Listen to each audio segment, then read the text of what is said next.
ఇక డీటెయిల్స్ చూస్తే రాష్ట్ర ప్రభుత్వ ప్రధాన కార్యదర్శి జవహర్ రెడ్డికి టీడీపీ అధినేత నారా చంద్రబాబు నాయుడు లేఖ రాశారు. కంబోడియాలో చిక్కుకున్న తెలుగు యువకులను రాష్ట్రానికి తీసుకొచ్చేలా ఏర్పాట్లు చేయాలని ఆయన కోరారు. ఏపీకి చెందిన వందలాది మంది యువకులు కంబోడియాలో చిక్కుకుని తీవ్ర ఇబ్బందులు పడుతున్నారన్నారు. కంబోడియాలో చిక్కుకున్న తెలుగు యువకులను రాష్ట్రానికి తీసుకొచ్చేలా ఏర్పాట్లు చేయాలని కోరుతూ టీడీపీ అధినేత చంద్రబాబు సీఎస్ జవహర్ రెడ్డికి లేఖ రాశారు. ఏపీకి చెందిన వందలాది మంది యువకులు కంబోడియాలో చిక్కుకొని తీవ్ర ఇబ్బందులు పడుతున్నారన్నారు. ఉపాధి అవకాశాలు కల్పిస్తామని నకిలీ ఏజెన్సీలు యువతను మోసం చేశాయని, దేశం కాని దేశం తీసుకువెళ్లి చిత్రహింసలు పెడుతూ సైబర్ నేరాలు చేయిస్తున్నారని ఆవేదన వ్యక్తం చేశారు. దీనికి సంబంధించిన వివరాలు ఎన్ఐఏ విచారణలో బయటపడ్డాయన్నారు. బాధిత యువతను రప్పించేందుకు రాష్ట్ర ప్రభుత్వం ఎలాంటి చర్యలు తీసుకోకపోవటం దారుణమన్నారు. కేంద్ర ప్రభుత్వంతో సంప్రదించి వీలైనంత త్వరగా దేశ తెలుగు రాష్ట్రాల యువతను తిరిగి తీసుకొచ్చేలా ఏర్పాట్లు చేయాలని కోరారు.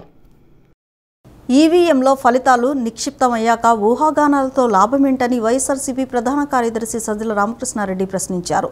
బాధితులు రీపోలింగ్ అడగాలని టీడీపీ ఎందుకు అడగట్లేదని ప్రశ్నించారు. సీఎస్ను తప్పించాలని కుట్ర చేస్తున్నారని, చంద్రబాబు వైరస్కు ఈసీ ఇన్ఫెక్ట్ అయిందని సజ్జల పేర్కొన్నారు. తాడేపల్లిలోని వైఎస్ఆర్సీపీ కేంద్ర కార్యాలయంలో ప్రధాన కార్యదర్శి సజ్జల రామకృష్ణారెడ్డి మీడియా సమావేశం నిర్వహించారు. సమావేశంలో ఆయన మాట్లాడుతూ పోస్టల్ బ్యాలెట్లో తమకే ఓట్లు పడ్డాయని టీడీపీ ప్రచారం చేసుకుంటోందన్నారు. 10-15 రోజులుగా మాచర్ల సెంటర్గా టీడీపీ ఎల్లో మీడియా గందరగోళం సృష్టిస్తోందన్నారు. పోలింగ్ కేంద్రంలోని పిన్నెల్లి వీడియో ఎలా బయటకొచ్చింది, టీడీపీ నేతలు ఈవీఎంలు ధ్వంసం చేసిన వీడియోలు ఎందుకు బయటకు రాలేదని ప్రశ్నించారు. కూటమి ఏర్పడిన తర్వాత ఈసీ వ్యవహార శైలి మారిందని సజ్జల పేర్కొన్నారు. ఈసీ కక్ష సాధింపు ధోరణిలో వెళ్లాల్సిన అవసరమేంటన్నారు. ఈసీ ఎంపైర్గా వ్యవహరించాల్సి ఉంటుందన్నారు. బాధితులు రీపోలింగ్ అడగాలని టీడీపీ ఎందుకు అడగట్లేదన్నారు. సీఎస్ను తప్పించాలని కుట్ర చేస్తున్నారని, చంద్రబాబు వైరస్కి ఈసీ ఇన్ఫెక్ట్ అయిందని సజ్జల పేర్కొన్నారు. ఈసారి టీడీపీ వాళ్ళు పోస్టల్ బ్యాలెట్ అనగానే ఉద్యోగులంతా జగన్మోహన్ రెడ్డి గారికి వ్యతిరేకము లేదా వైఎస్ఆర్సీపీ వ్యతిరేకం వాళ్ళు కాకులు లెక్కలు వేసుకుని ఉద్యోగులు అనేవాళ్ళు ఈ సమాజంలో భాగము, వాళ్ళు అట్టడుగు వర్గాల నుంచి వచ్చింటారు, వాళ్ళ కుటుంబాలకు సంబంధించిన వాళ్ళు, స్నేహితులు, బంధువులు, వాళ్ళు వ్యవసాయదారులు లేదా ప్రభుత్వం నుంచి బెనిఫిట్స్ పొందుతున్న వాళ్ళు అన్నీ ఈ సొసైటీలో పార్ట్గా ఒక ఉద్యోగి అయినా ఈ రియాక్ట్ అవుతాడు తప్ప ఉద్యోగి అనేది క్లాస్ కాదు, అది ఒక క్యాస్ట్ కాదు. అయినా సరే వాళ్ళు ఒకటి ఇమేజ్ క్రియేట్ చేసుకుని ఉద్యోగులంతా దీనికి వ్యతిరేకంగా కాబట్టి పోస్టల్ బ్యాలెట్లో ఏదో చేస్తారని దానికి తగినట్టు గతంలో ఎప్పుడు లేదు, బహుశా ఏ పార్టీ కూడా అడగదు. ఆ బ్యాలెట్ అనేది ఉంటే చాలు, మిగిలిన ఏది అక్కర్లేదంటూ కూడా ఈ మధ్య రిప్రజెంటేషన్లు ఇచ్చినట్టున్నారు ఆ ఆశతో. కానీ అది చల్లదు. యాక్చువల్ 19లో అట్లా చూసుకుంటే నాకు గుర్తుండి మా గుంటూరులోనే 6,000-7,000 postal ballot out right cover మీద నంబర్ లేదని రిజెక్ట్ చేసినట్టు నాకు గుర్తు, సీరియల్ నెంబర్ లేదని అట్లా కూడా చేశారు. ఈసారి ఏమో ఏది వద్దని వాళ్ళే అడుగుతున్నారు. ఈసీఐ ఏ గైడ్ లైన్స్ ఇచ్చినా దేశం అంతా ఎట్టుంటే అట్లా ఫాలో అయితే సరిపోతుంది. మాకైతే దాని మీద ఎలాంటి ప్రత్యేకమైన కోరిక లేదు. అయితే దేశం అంతా ఉన్నది ఇక్కడ ఫాలో కమ్మంటున్నాం. పోస్టల్ బ్యాలెట్ల లెక్కింపులపై నిబంధనలు సడలించడంపై వైఎస్ఆర్సీపీ నేతలు ఎన్నికల అదనపు ప్రధాన అధికారికి ఫిర్యాదు చేశారు. పోస్టల్ బ్యాలెట్పై కేంద్ర ఎన్నికల సంఘం ఇచ్చిన నిబంధనలను ఈసీ ఎలా మారుస్తోందని వైఎస్ఆర్సీపీ నేతలు ప్రశ్నించారు. పోస్టల్ బ్యాలెట్పై సదరు ఉద్యోగికి సంబంధించిన వివరాలు, గెజిటెడ్ అధికారి సంతకం, స్టాంపు ఉండాలన్న నిబంధనలు ఎందుకు మార్చారని ప్రశ్నించారు.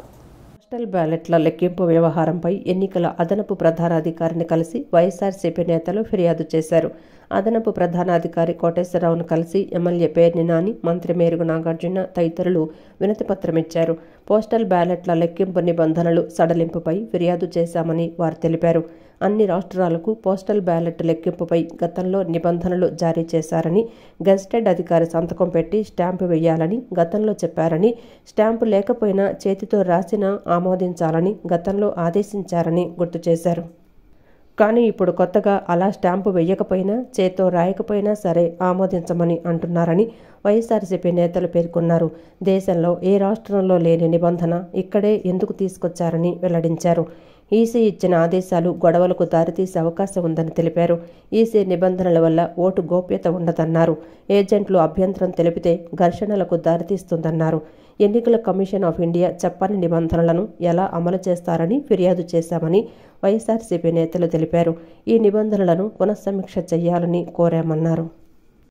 ఎలక్షన్ కమిషన్ ఆఫ్ ఇండియా లేనటువంటి నియమావళిని, వెసులుబాటుని కేవలం ఆంధ్రప్రదేశ్ రాష్ట్రంలో ఒక రాజకీయ పార్టీ వచ్చి కాగితం ఇవ్వగానే ఈ రకమైన ఇంటర్ప్రిటేషన్ ఇవ్వటం అనేది ఎలా పారదర్శకంగా ఉంటుంది, ఎలా నిష్పక్షపాతంగా ఉంటుంది. కాబట్టి దీన్ని పునరాలోచించాలని చెప్పని ఆంధ్రప్రదేశ్ రాష్ట్ర ఎన్నికల సంఘాన్ని మేము కోరటం జరిగింది. దీన్ని కూడా వారు కూడా చూపించడం జరిగింది. వారు కూడా తీశారు బయటికి. వారు కూడా ఎలక్షన్ కమిషన్ ఆఫ్ ఇండియాలో చూసి అన్నీ కూడా చెప్పాం. ఈ రిప్రజెంటేషన్ వారికి ఇవ్వడం జరిగింది. ఫెయిర్ అండ్ పీస్ఫుల్ కౌంటింగ్ జరగటానికి ఈ నిర్ణయాన్ని పునరాలోచించమని చెప్పని, భారతదేశంలో ఏ రాష్ట్రాల్లో లేకుండా కేవలం ఆంధ్రప్రదేశ్ రాష్ట్రంలోనే ఎలక్షన్ కమిషన్ నియమావళికి మీరి అంటే దాటి ఈ రాష్ట్రంలోనే ఇటువంటి సర్క్యులర్ ఇవ్వటం ఎంతవరకు ధర్మం అని చెప్పని కూడా వారిని మా విన్నపాన్ని వారికి చెప్తూ పునరాలోచించి మంచి నిర్ణయం తీసుకోండి. ఫెయిర్ అండ్ పీస్ఫుల్ ఎలక్షన్ జరిగేట్టుగా, కౌంటింగ్ జరిగేట్టుగా ఇన్నాళ్ళు కష్టపడ్డారు, మంచో చెడో ఏదో చేసుకుంటూ వచ్చారు. కనీసం ముగింపు అన్నా మంచి ముగింపు ఇవ్వండి. ఎన్నికల కమిషన్ జారీ చేసిన గుర్తింపు కార్డు ఉన్న వారిని మాత్రమే కౌంటింగ్ కేంద్రాలకు అనుమతించాలని రాష్ట్ర ఎన్నికల ప్రధానాధికారి ముఖేష్ కుమార్ మీనా ఆదేశించారు. కళాశాల ప్రవేశం ద్వారా నుంచి కానీ 100 మీటర్ల దూరంలో వాహనాలను నిలిపివేయాలని చెప్పారు. సెల్ ఫోన్లు, ఎలక్ట్రానిక్ వస్తువులను లోపలకు అనుమతించరాదని ఆదేశించారు. బాపట్ల జిల్లా పర్యటనలో భాగంగా ఓట్ల లెక్కింపు కేంద్రాల ఏర్పాటు, స్ట్రాంగ్ రూములను రాష్ట్ర ప్రధాన ఎన్నికల అధికారి ముఖేష్ కుమార్ మీనా నిన్న సాయంత్రం పరిశీలించారు. ఎన్నికలు ముగిసిన అనంతరం జిల్లాకు వచ్చిన ఆయన బాపట్ల ఇంజనీరింగ్ కళాశాలలో ఏర్పాటు చేసిన స్ట్రాంగ్ రూములను సందర్శించారు. 6 నియోజకవర్గాల స్ట్రాంగ్ రూముల వద్ద ఏర్పాటు చేసిన 3 అంచెల భద్రతను పరిశీలించారు. ఈసీఐ నిబంధనల మేరకు కౌంటింగ్ హాల్స్లో భద్రత, బారికేడ్ల ఏర్పాట్లను పరిశీలించారు. స్ట్రాంగ్ రూములు, కౌంటింగ్ హాల్స్ వద్దకు అధికారులు, సిబ్బంది, ఏజెంట్లు వెళ్లడానికి వేర్వేరు మార్గాలను ఆయన నిశితంగా పరిశీలించారు. లా అండ్ ఆర్డర్ సమస్యలు రాకుండా అధికారులు చర్యలు తీసుకోవాలని సూచించారు. తదుపరి జిల్లా ఎన్నికల అధికారి కలెక్టర్ పి. రంజిత్ భాష, జిల్లా ఎస్పీ వకుల్ జిందాల్, జిల్లా సంయుక్త కలెక్టర్ సిహెచ్ శ్రీధర్, ఆర్ఓలతో ఆయన సమావేశమయ్యారు. స్ట్రాంగ్ రూములో కౌంటింగ్ కేంద్రాల వద్ద ఏర్పాట్లు, భద్రతా చర్యలను జిల్లా ఎన్నికల అధికారి కలెక్టర్ పి. రంజిత్ భాష ఆయనకు వివరించారు. స్ట్రాంగ్ రూముల వద్ద పటిష్టమైన భద్రత కొనసాగించాలన్నారు. ఎక్కడ ఎలాంటి అవాంఛనీయ సంఘటనలు జరగకుండా పలు సూచనలు చేశారు. ఎన్నికల్లో ప్రధాని మోదీ ఓటమికి అంచున ఉన్నారని, తాజాగా జరిగిన పోలింగ్లో ఉత్తర భారత్లోనూ మోదీకి వ్యతిరేక పవనాలు బలంగా వీచాయని సిపిఎం రాష్ట్ర కార్యదర్శి శ్రీనివాసరావు తెలిపారు. బీజేపీకి ఓటమి భయం పట్టుకుందన్నారు. మత ప్రాతిపదికన రిజర్వేషన్లు ఎత్తివేస్తామని చెబుతున్న మోదీ దేశంలో వెసులుబాటు, పేదరికాన్ని దృష్టిలో ఉంచుకుని రిజర్వేషన్లు ఏర్పాటు చేశారన్న విషయాన్ని గుర్తుంచుకోవాలన్నారు. జూన్లో పింఛన్ల కోసం పడిగాపులు పడేలా చేస్తే క్షమించరాని తప్పిదం అవుతుందని, దీనిపై ఈసీ చర్యలు తీసుకోవాలని కోరారు. సీఎం జగన్పై రాయి దాడి కేసులో A1 నిందితుడు సతీష్కు బెయిల్ లభించింది. నిందితుడికి విజయవాడ కోర్టు షరతులతో కూడిన బెయిల్ మంజూరు చేసింది. ఏప్రిల్ 13న విజయవాడలో ఎన్నికల ప్రచారంలో పాల్గొన్న సీఎం జగన్పై రాయి దాడి జరగడం రాష్ట్ర వ్యాప్తంగా సంచలనం సృష్టించిన విషయం తెలిసిందే. దీనిపై విచారణ చేపట్టిన 8వ అదనపు జిల్లా న్యాయస్థానం షరతులతో కూడిన బెయిల్ ఇచ్చింది. ప్రతి శనివారం, ఆదివారం స్థానిక పోలీస్ స్టేషన్కు వెళ్లి సంతకం చేయాలంటూ నిందితుడిని ఆదేశించింది. ప్రస్తుతం సతీష్ రిమాండ్ ఖైదీగా ఉన్నారు. మొగల్రాజ్పురంలో చోటు చేసుకున్న తాగునీటి కలుషితం, డయేరియాపై ప్రజలు అపోహలు పడవద్దునని, స్థానికంగా డయేరియా కేసులు నమోదు కాలేదని వీఎంసీ కమిషనర్ స్వప్నిల్ దినకర్ పొన్కర్ తెలిపారు. తాగునీటి విషయంలో ప్రజలు ఎలాంటి ఇబ్బందులు పడకూడదనే ఉద్దేశంతో ఇంటింటి సర్వే నిర్వహించనున్నట్లు చెప్పారు. అవసరమైతే సిబ్బందిని పెంచి సర్వేని పక్కాగా నిర్వహించామని అధికారులను ఆదేశిస్తామన్నారు. మొగల్రాజ్పురంలోని పటమటవారి వీధి, గుమ్మడి వీధి, అట్లూరి పార్వతమ్మ వీధి, వాటర్ ట్యాంక్ రోడ్డు, ఆశ్రమం రోడ్డు, బోయపాటి వారి వీధిలో వస్తున్న మంచినీటి సరఫరాను వీఎంసీ కమిషనర్ స్వప్నిల్ దినకర్ పొన్కర్ నిన్న పరిశీలించారు. అనంతరం స్థానికులతో మాట్లాడి వివరాలు సేకరించారు. అక్కడి నుంచి ఆయన మొగల్రాజ్పురం వాటర్ ట్యాంకులో నుంచి నీరు సరఫరా జరుగుతున్న ప్రాంతాల్లో సమస్య ఏదైనా ఉందా అని పరిశీలించి అన్నీ సక్రమంగానే ఉన్నాయని నిర్ధారించారు. మొగల్రాజ్పురంలోని కేసు ఒకటేనని, కుటుంబ సభ్యులలో కానీ చుట్టుప్రక్కల ఇళ్లల్లో కానీ డయేరియా కేసులు లేవని తెలిపారు. అయినప్పటికీ ముందు జాగ్రత్తగా మంచినీటి శాంపిల్ పరీక్షించగా ఎటువంటి కలుషితం లేదని, అయినా మరికొన్ని మంచినీటి శాంపిళ్లను తీసుకుని గుంటూరు బయోల్యాబ్కు పంపాలని అధికారులను ఆదేశించారు. ప్రజలకు అవగాహన కోసం కాచిన నీటిని తాగాలని సూచించారు. ముందస్తు నివారణకు ఇంటింటి సర్వే నిర్వహించి తాగునీటి విషయంలో ప్రజలు ఎలాంటి ఇబ్బందులు పడకూడదన్న ఉద్దేశంతో అవసరమైతే సిబ్బందిని పెంచి సర్వేని పక్కాగా నిర్వహించమని అధికారులను ఆదేశించారు.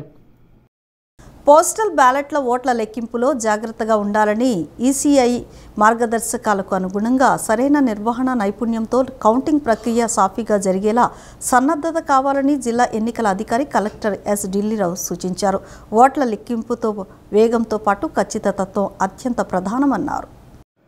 నగరంలోని తుమ్మలపల్లి వారి క్షేత్రయ్య కళాక్షేత్రంలో collector Dilli Rao, joint collector Mylavaram RO P Sampath Kumar, Vijayawada నగరపాలక సంస్థ commissioner, Vijayawada central RO Swapnil Dinakar Pundkar తదితరులతో కలిసి పోస్టల్ బ్యాలెట్ కౌంటింగ్పై కౌంటింగ్ సూపర్వైజర్లు, కౌంటింగ్ అసిస్టెంట్లు, మైక్రో అబ్జర్వర్లకు శిక్షణా కార్యక్రమం నిర్వహించారు. ఈ శిక్షణా కార్యక్రమంలో కలెక్టర్ ఢిల్లీరావు పోస్టల్ బ్యాలెట్ ఓట్ల లెక్కింపునకు సంబంధించి అనుసరించాల్సిన విధి విధానాలను వివరించారు. ప్రాక్టికల్గా ఓట్ల లెక్కింపులోని దశలను తెలియజేశారు. ఈ సందర్భంగా కలెక్టర్ ఢిల్లీరావు మాట్లాడుతూ పోస్టల్ బ్యాలెట్ ఓట్ల లెక్కింపు సజావుగా సాగేందుకు నోవా, నిమ్రా కళాశాలల్లో ప్రత్యేకంగా ఏర్పాట్లు చేసినట్లు తెలిపారు. Voter facilitation centre, postal voting centre, home voting, electronically transmitted postal ballot system ద్వారా వచ్చిన పోస్టల్ బ్యాలెట్ ఓట్ల లెక్కింపును ప్రొఫెషనల్గా, నిష్పక్షపాతంగా నిర్వహించాలన్నారు. సరైన నిర్వహణ నైపుణ్యాలతో ఈ బ్యాలెట్ల లెక్కింపును విజయవంతంగా ఎలాంటి పొరపాట్లకు తావు లేకుండా పూర్తి చేయొచ్చన్నారు. ప్రతి టేబుల్కు కౌంటింగ్ సూపర్వైజర్, కౌంటింగ్ అసిస్టెంట్లు, మైక్రో అబ్జర్వర్ ఉంటారని, ఈ అధికారుల బృందాలను కౌంటింగ్ టేబుళ్లకు అనుసంధానించేందుకు జూన్ 4న కౌంటింగ్ ప్రారంభానికి ముందు ర్యాండమైజేషన్ నిర్వహించనున్నట్లు వివరించారు. సీఎస్గా జవహర్ రెడ్డి ఉంటే ఎన్నికల కౌంటింగ్ సజావుగా జరగదని, వెంటనే ఆయన్ను పదవి నుంచి తొలగించాలని మాజీ మంత్రి, టీడీపీ సీనియర్ నేత దేవినేని ఉమామహేశ్వరరావు అన్నారు. సీఎస్, అతని కుమారుడు భూదందాలు చేస్తున్నారని ఆరోపించారు. వారి భూదందాలను సాక్ష్యాధారాలతో సహా బయటపెట్టామన్నారు. సీఎస్గా ఉండే అర్హత ఆయన కోల్పోయారని మండిపడ్డారు. టీడీపీ నేతలు తప్పుడు ఆరోపణలు చేస్తున్నారని సజ్జల అనడం సిగ్గుచేటన్నారు. వైసీపీ నేతల్లా అబద్ధాలు చెప్పాల్సిన అవసరం తమకు లేదని, వాస్తవాలే ప్రజలకు చెబుతున్నామని దేవినేని అన్నారు. మాజీ మంత్రి దేవినేని ఉమామహేశ్వరరావు విలేకరుల సమావేశం నిర్వహించారు. సమావేశంలో ఆయన మాట్లాడుతూ 15 రోజులుగా మాచర్లలో ఏం జరుగుతోందని సజ్జల అంటున్నారని, మరి 5 ఏళ్లుగా మాచర్లలో ఏం జరిగిందన్నారు. 2 లక్షలు కూడా లేని పిన్నెల్లి ఇవాళ 2,000 కోట్లు ఎలా సంపాదించారని దేవినేని ప్రశ్నించారు. మాచర్లలో స్థానిక ఎన్నికల్లో టీడీపీ నేతలను కనీసం నామినేషన్ వేయకుండా దాడులు చేసింది ఎవరని దుయ్యపట్టారు. ఈవీఎం ఎందుకు ధ్వంసం చేశారని పిన్నెల్లిని సజ్జల అడగకుండా వీడియో ఎలా బయటకొచ్చిందని ఈసీని ప్రశ్నించడం సిగ్గుచేటన్నారు. అసత్య ప్రచారాలతో సోషల్ మీడియాను భ్రష్టు పట్టించింది సజ్జల కుమారుడు కాదా అంటూ ధ్వజమెత్తారు. మరో 4 రోజుల్లో వైఎస్ జగన్ సీఎంగా ప్రమాణ స్వీకారం చేస్తారంటూ సజ్జల పగటి కలలు కనటం మానుకోవాలని, వైసీపీ ఎన్ని కుట్రలు చేసినా అన్ని వర్గాల ప్రజల మద్దతుతో కూటమి అధికారంలోకి రాబోతోందని ధీమా వ్యక్తం చేశారు. ఇవాళ ఎన్నికలు ట్రాన్స్పరెంట్గా కౌంటింగ్ ప్రక్రియ జరగాలని అందరం కోరుకుంటున్నాం. సిఎస్ ఆధ్వర్యంలో జరిగిన భూదందా అంతా బయటపడింది. విశాఖపట్నంలో 2,000 కోట్ల దోపిడీ బయటపడిన తర్వాత ఈ వాస్తవాలన్నీ కూడా మా మాజీ ఎంపీ కనకమేడల రవీంద్ర కుమార్ గారు సిఈసి దృష్టికి తీసుకెళ్ళడం జరిగింది. దాని మీద సజ్జల ఈరోజు వైల్డ్ ఆరోపణలు చేస్తున్నాం. వైల్డ్ ఆరోపణలు కాదు సజ్జల, ఉన్న ఆరోపణలు చేస్తున్నాం. ఉన్న వాస్తవాల్ని మీడియా ముందు పెడుతున్నాం, ప్రజల ముందు పెడుతున్నాం. మీ ఆట లేక సాగవు, మీ ఆరోపణలు కట్టిపెట్టండి. 15 రోజులుగా మాచర్లో ఏం జరుగుతుందంటున్నావా? 5 ఏళ్లుగా మాచర్లో ఏం జరిగింది? 5 ఏళ్లుగా మాచర్లో ఏం జరిగింది? 2 లక్షల రూపాయల నుంచి వచ్చిన మీ పిన్నెల్లి వాళ్ళ 2,000 కోట్లకి ఎలా అధిపతి అయ్యాడు? ఈరోజు వాళ్ళు సస్పెండ్ అయ్యారు. చిన్న అధికారులు, అక్కడ సెక్టార్ అధికారులు ఉన్నారు, బందోబస్తు వేయాల్సిన అధికారులు ఉన్నారు. సమస్యాత్మక నియోజకవర్గం, అక్కడ కనీసం కేంద్ర బలగాలకు సంబంధించి ఒక కానిస్టేబుల్ని పెట్టలేదు మీరు. కేంద్ర బలగాలకు సంబంధించిన ఒక్క అధికారి ఉన్నా కూడా పిన్నెల్లి ఆ ఈవీఎం పగలగొట్టేవాడే కాదు. ఆ రోజే స్థానిక సంస్థల ఎన్నికల్లో మీ ఎమ్మెల్యే చేసిన అరాచకాలను మీరు ఖండించుంటే ఇవాళ ఈ కర్మ పట్టేదా? ఈవీఎంలు పగలగొట్టే పరిస్థితి ఇవాళ ఇక్కడ దాకా వచ్చేదా?